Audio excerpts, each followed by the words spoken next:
લોકો મારફત એક જગ્યાએ ફોર્મ ભરાણા 8,069 લોકોનો અવાજ દબાવવાનો આ વિસ્તારમાં પ્રયત્ન થયો અને આ પ્રયત્નની અંદર હિન પ્રયત્નમાં અમુક રાજકીય આગેવાનોનો હાથ છે. હિન્દુને અન્યાયની વાત કરનાર વ્યક્તિ એની જાતને પૂછે કે એ હિન્દુ છે ખરો?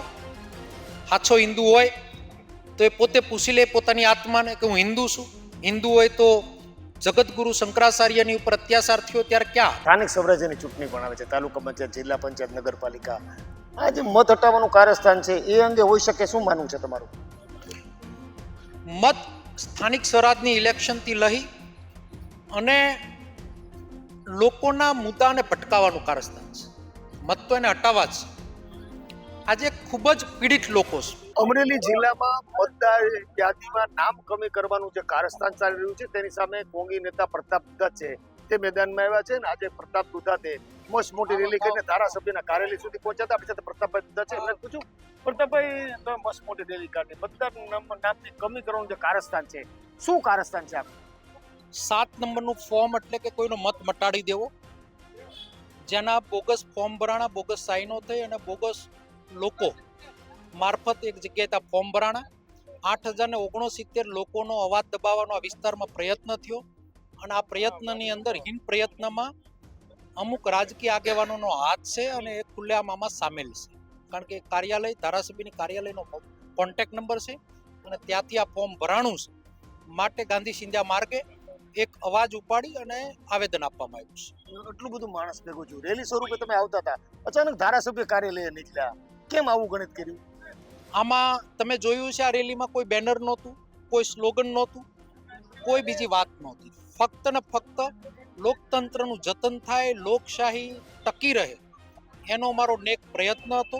અને ધારાસભ્યની કાર્યાલયના ફોર્મમાં બધે કોન્ટેક્ટ નંબરો છે, એના કાર્યકરો મારફત આ ફોર્મ ભરાણા છે, એની ઓફિસ મારફત જ આ ફોર્મ ભરાણા છે. માટે એની કાર્યાલયમાં ગયો, ગુલાબના ફૂલ આપ્યા, શુભેચ્છા આપી કે તમારી આત્મા જાગે, તમે લોકોના કામ કરો, લોકોના કામ કરીને લોકોના દિલ જીતો, નહીં કે નબળા કામ કરીને જે તમે કાર્ય કરી રહ્યા છો જેનાથી તમારી તો નામોશી થાય છે. આ ધરતી જોગીદાસ બાપુની છે, જોગીદાસ બાપુની ધરતીની પણ નામોશી થાય એવું કાર્ય એને ન કરવું જોઈએ, એના માટે જગાડવા ગયો. અમરેલી જિલ્લાના સાવરકુંડલામાંથી કેટલા નામ કમી ગયા છે અને કઈ જ્ઞાતિના છે? 8,069 નામ છે. ગ્રામ્ય વિસ્તારથી લઈને શહેરમાં 18 વર્ણનો આમાં સમાવેશ છે. પર્ટિક્યુલર કોઈ જ્ઞાતિ નથી, કોઈ વર્ગ નથી. જે ગામડાની અંદર કે શહેરમાં એના કાર્યકરો મારફત ખબર હોય કે આ બૂથમાં આપણીથી જીતી શકાતું નથી અથવા આપને મત મળતા નથી, માટે 18 વર્ણના મત દબાવવા માટેનો હટાવવા માટેનો એને પ્રયત્ન કર્યો છે. જે રીતે કારસ્તાન આખું છે, હવે આગળની રણનીતિ શું છે તમારી? મેં આવેદનમાં સ્પષ્ટ લખ્યું છે કે 7 નંબરના ફોર્મથી કોઈ વ્યક્તિને અન્યાય થવો ન જોઈએ. અમારી ઓફિસ મારફત એક કંટ્રોલ રૂમ ખુલશે. 7 નંબરના ફોર્મથી છેલ્લી તારીખ જ્યારે પૂર્ણ થાય ત્યારે જો નામ કોઈ હટશે તો હાઈકોર્ટ અને સુપ્રીમ કોર્ટ સુધી મારે જવાની તૈયારી છે. 45 જણાના નામ છે જે લોકોએ પોતાના સહિત ફોર્મ નંબર 7 ભર્યું છે, આના પર કઈ કાર્યવાહી કરવાનો કે વિચારણા કરી? એના ઉપર 45 જણને નામચોક મેં યાદી પ્રાંતશ્રીને આપી છે. જો એ લોકો એના એફિડેવિટો નહીં આપે અથવા એ સ્વીકારશે નહીં તો એને સાબિત કરવું પડે. 7 નંબરનું ફોર્મ એટલે કે એને સાબિત કરવું પડે કે આ મત હટાવવો પડે, અને ન હટાવી શકે તો કાયદેસરની કાર્યવાહી પ્રાંત મારફત એની ઉપર થઈ શકે. અને જો કરવામાં નહીં આવે તો આવનાર દિવસોમાં મેં આરટીઆઈથી આ ફોર્મ લીધા છે. આ મારી કોઈ અંબક વાત નથી. મને જે ફોર્મ આપ્યા છે એ આરટીઆઈથી મેં પ્રાંત ઓફિસમાંથી લીધેલા ફોર્મ છે. એની રસીદ મારા પાસે છે અને હું હાઈકોર્ટમાં પડકારીશ અને એના માટે હું કાયદાકીય લડત લડવાનો છું. સોશિયલ મીડિયામાં પોસ્ટ પણ વાયરલ થઈ છે કે હિન્દુને અન્યાય, એનું શું કહેશો? હિન્દુને અન્યાયની વાત કરનાર વ્યક્તિ એની જાતને પૂછે કે એ હિન્દુ છે ખરો? સાચો હિન્દુ હોય તો એ પોતે પૂછી લે પોતાની આત્માને કે હું હિન્દુ છું.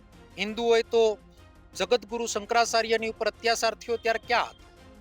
હિન્દુને અન્યાયની વાત કરનાર વ્યક્તિને આ મીડિયા મારફત પૂછું છું કે રાદડિયા અટકશે દાખલા તરીકે તો એ પટેલમાં આવે છે, જેના મત હટાવવાનો પ્રયત્ન થયો, મકવાણાના મત હટાવવાનો પ્રયત્ન થયો.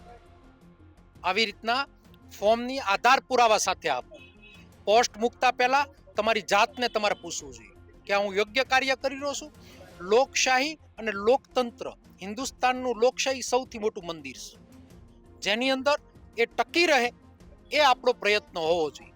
નહીં કે કોઈના હાથા બનીને તમે બાલી શરકત કરો, નહીં કે કોઈના હાથા બનીને તમે આવું કાર્ય કરો. આ કાર્યથી કરનાર વ્યક્તિને નુકસાન થવાનું છે. હું કોઈ વ્યક્તિની લડાઈ નથી લડતો, હું કોઈ માણસ સામેની લડાઈ નથી લડતો, હું મતદારનો મત અને એનો હક છીનવાય નહીં એની લડાઈ લડું છું. ત્યારે આમાં હિન્દુ મુસ્લિમ જેવી વાતો એને ન કરવી જોઈએ.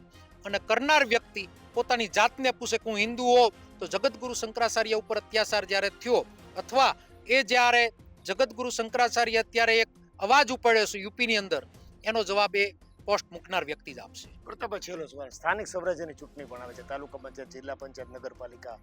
આ જે મત હટાવવાનું કારસ્થાન છે એ અંગે હોઈ શકે, શું માનવું છે તમારું? મત સ્થાનિક સ્વરાજની ઇલેક્શનથી લઈ અને લોકોના મુદ્દાને ભટકાવવાનું કારસ્તાન છે. મત તો એને હટાવવા જ છે.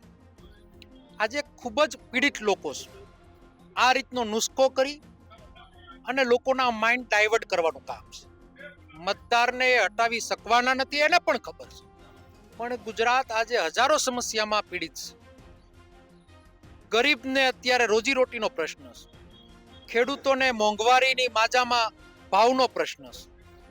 આ બધા મુદ્દા ભટકાઈ જાય માટેનો આ પ્રોપોગેન્ડા છે.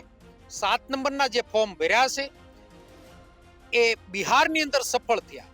બિહારને લેબોરેટરી બનાવી ગુજરાતમાં અખતરો કર્યો, પણ બિહારથી અમે પણ જાગૃત થયા. ગઈકાલે સુપ્રીમ કોર્ટમાં વિરોધ પક્ષના મમતાજીએ પણ અવાજ ઉપાડી, રાહુલજીએ પણ સંસદમાં અવાજ ઉપાડ્યો, અને એના ભાગરૂપે જન જન સુધી આ વોટ ચોરી કરી રહ્યા છે એ સાબિત થઈ રહ્યું છે. અને આનાથી ગુજરાતના ગાંધીજી અને સરદાર, આનું સ્વાભિમાન, ગાંધી અને ગુજરાતનું આ જ્યારે કહેવાતું હોય, સરદારનું ગુજરાત કહેવાતું હોય, તેના પનોતા પુત્ર 2 વ્યક્તિઓ દેશની અંદર શાસન કરી રહ્યા છે. માનનીય આપણા વડાપ્રધાન નરેન્દ્રભાઈ વિકાસની વાત કરે છે, અને બીજી બાજુ એના જ પાર્ટીના નિમ્ન કક્ષાની માનસિકતાના લોકો નબળા કામ કરે છે. ત્યારે 2 વિચારો એ લોકોને ગુમરાહ કરી રહ્યા છે. 2 વિચારો લોકોને ગુમરાહ એટલા માટે કરી રહ્યા છે કે એક લોકો ડેવલપ હિન્દુસ્તાનની વાત કરે છે અને બીજો વર્ગ ચીટિંગ અને ચીટરપણા કરે છે.